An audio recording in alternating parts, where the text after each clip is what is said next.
rajiun. Kira-kira kalau ibu ditinggal sama anak meninggal, nangis apa enggak? Nangis apa enggak?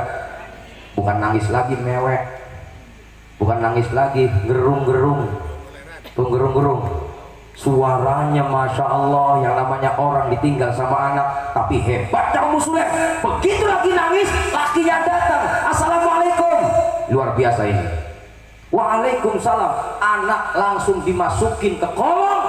Ummu Sulaim ngusap seluruh air matanya, kemudian dia berdandan menemui suaminya, abang mau makan nggak? Wah keren. Begitu nawarin makan, kemudian Ummu Sulaim dandan. Biasa orang wadon kalau dandan malam kira-kira bagaimana?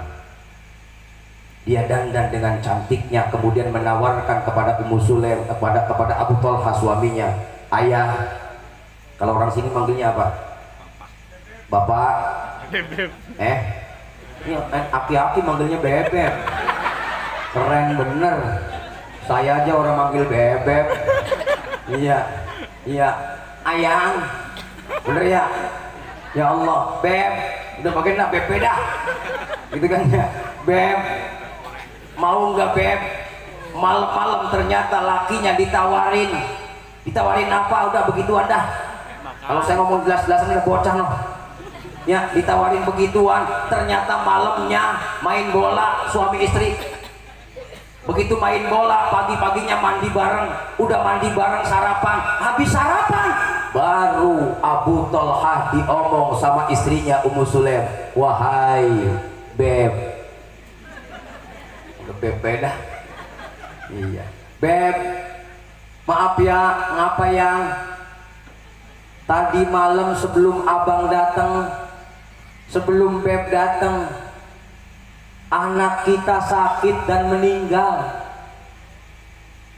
Diunjukin anaknya meninggal, suaminya marah luar biasa, luar biasa. Apa ngomongnya? Lu adon model apa? Anak meninggal bukannya laporan, anak meninggal bukannya buru-buru ngomong. Dasar perempuan gak?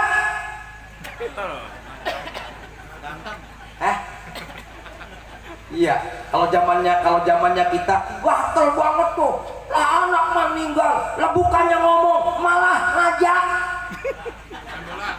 Main bola. Betul. Luar biasa ini. Ternyata hadirin yang dirahmati Allah Subhanahu wa taala, saking keselnya anak meninggal malah diservis. Abu Thalhah nyesel. Sang beb tadi nyesel, bapaknya. Gua gedek banget sama bini gua. Ya, gedek banget. Lari kepada Rasulullah Sallallahu Alaihi Wasallam. Kemudian di saat ngomong sama Rasul, ya Rasul, ngapa gua gedek sama bini gua? Emang kenapa bini lo? Ya bisanya anak meninggal. Emang dia mah rapah repeh baik. Tahu rapah repeh? Ah? Ya begitu dah. Apal udah selamat tuh. Itu kan ya, pegang-pegang. Ternyata dia pengen ngajakin Nabi di saat dilaporkan anak meninggal. Kemudian luar biasa, seorang istri berdandan cantiknya, kemudian menghormati suaminya, bahkan menghibur suaminya di malam hari. Ternyata Nabi bukannya marah, tapi Nabi senyum, kemudian ngomong sama Abu Thalhah, barakallahu lailatakuma, semoga hubunganmu tadi malam diberkahi Allah. Ternyata tahu Pak, habis itu Abu Thalhah punya anak satu, ternyata anak satu kemudian punya cucu sembilannya cucu Abu Thalhah hafal Quran 30 juz. Luar biasa. Sallallahu alaihi Muhammad. Sallallahu alaihi Muhammad. Sallallahu alaihi Muhammad. Bu, coba angkat tangan yang anaknya pengen hafal Quran. Ada enggak yang anaknya pengen hafal Quran? Mana yang mana, orang yang mana? Coba yang angkat tangan, saya mau nanya, sayang sama laki ora? Sayang sama laki ora? Nggak usah mikir anak hafal Quran dulu, tapi sayangi laki dulu. Bu,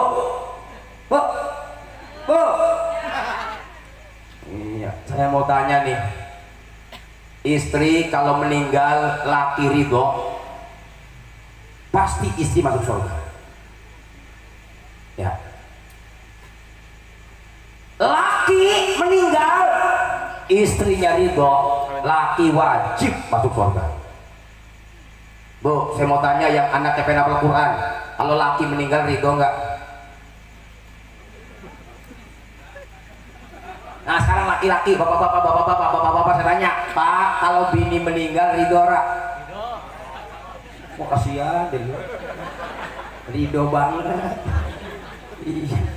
Iya modelannya nih bapak-bapak di sini modelannya kalau bininya meninggal pasti ke kuburan mulu itu. Ngapain? Bawa kipas, kuburan dikipasin baik. Tetangganya luar biasa, hebat laki, istri meninggal ke kuburan mulu, ngipasin kuburan, setia dia waktu hidupnya. Kemungkinan dia sayang sama istrinya, sering ngipasin kuburan, sering ngipasin istrinya. Ternyata sampai meninggal pun kuburan masih dikipasin baik. Ternyata luar biasa, 3 bulan ditanyain, bang, abang kalau mau kawin mah kawin baik. Yang namanya bini meninggal mah orang bakal hidup lagi. Ternyata jawabannya apa? Iya po, iya bu, emang bini kita mesen. Kalau kuburan kita belum kering, lu jangan kawin lagi ya. Lah ternyata ngipasin kuburan biar dia kawin lagi. Ada di sini ada. Yang mana orangnya? Subhanallah. Ini maksudnya apa? Maksudnya kalau laki ada masalah, istri nggak usah cemberut. Coba sebelah sini saya mau tanya bapak-bapak, ini orang wadon yang suka cemberut sama laki yang mana? Oh banyak. Ngaku bahaya romannya. Ya mohon maaf ibu, jangankan punya anak soleh, jangankan punya anak yang hafal Quran, sama laki masih cemberut. Nggak bisa. Bu, siapa orang perempuannya yang cemberut sama lakinya, nanti di hari kiamat Allah cemberut sama dia. Kata orang laki-laki, ayo tak bejak orang wadon. Subhanallah. Ini yang pertama Bapak Ibu. Yang keduanya, mohon maaf, setelah kita banyak sholawat sama Nabi, takzim sama suami, yang ketiga adalah bagaimana kita memperlakukan anak kita seperti Rasulullah memperlakukan anak-anaknya. Saya mau tanya sama ibu-ibu, Bu, pengen anak nurut? Saya kasih ilmunya, mau? Ilmunya sudah ada sama nenek moyang kita zaman dulu. Apa ilmunya? Nabi Muhammad Sallallahu Alaihi Wasallam ketika ngasih makan anak, contoh nih, ngasih makan roti, dikunyah dulu sama orang tuanya, baru dimasukin ke mulut bayi. Setuju? Orang tua dulu sebelum ada Indomar, sebelum ada Alfamart, nggak ada bubur, nasi dikunyah sama orang tua. Kemudian kunyahan orang tua dimasukkan ke mulut bayi. Betul?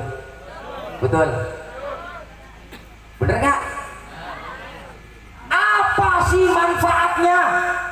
Ini ternyata ngikutin sunnah Nabi. Nabi kalau mentahnik anak, dia gendong bayi, dikasih kurma 3, dikunyah sama Nabi, dimasukkan ke mulut bayi. Ternyata Masya Allah, saya begitu kuliah, saya pernah mendalami psikologi Islam. Ternyata anak mana saja yang kenyang dengan ludah orang tua, maka anak tidak akan lawan sama orang tua.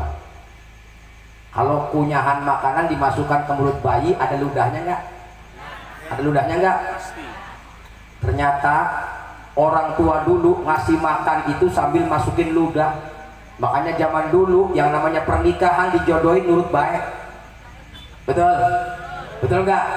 Ada nggak di sini jodohin? Udah sono kayaknya. Itu kan ya. Tapi akur, tapi bagus. Kenapa?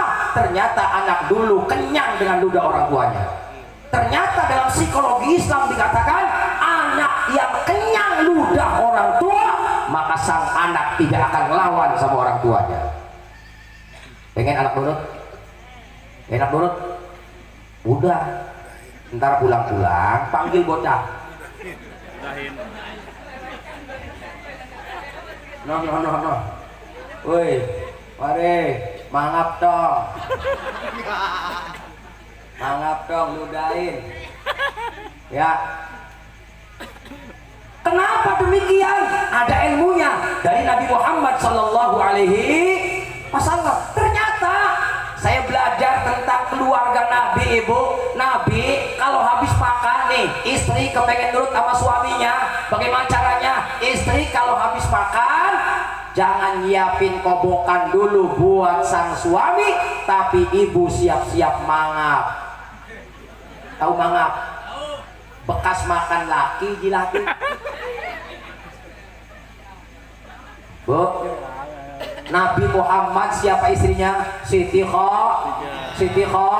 Siapa istri keduanya? Siti Aisyah. Siti Aisyah kalau Nabi makan, beliau siap-siap untuk menghabiskan makanan Nabi, atau kalau tidak, bekas makan Nabi yang ada di tangannya dijilatin sama istrinya. Ternyata istri manapun yang suka ngejilatin bekas makan laki, maka sang istri akan taat sama suaminya. Jadi bapak-bapak, nanti kalau makan pengen bapak pengen taat, anaknya istrinya taat, gampang ya. Ketika habis makan jangan buru-buru bersihin, tapi dijilatin sama bininya nih. Ma, Beb, mau apa ora? Mau apa enggak? Jangan kecil hati bapak-bapak. Kalau istri bapak nggak mau, gampang caranya. Habis makan ambil dompet, cepean lipetin, taruh di jari kita. Kira-kira orang wadon mangap apa ora? Subhanallah. Kenapa saya mengajarkan seperti ini hadirin? Karena mohon maaf, kita nggak bisa menciptakan anak soleh kalau suami istri berantem baik. Betul? Betul nggak?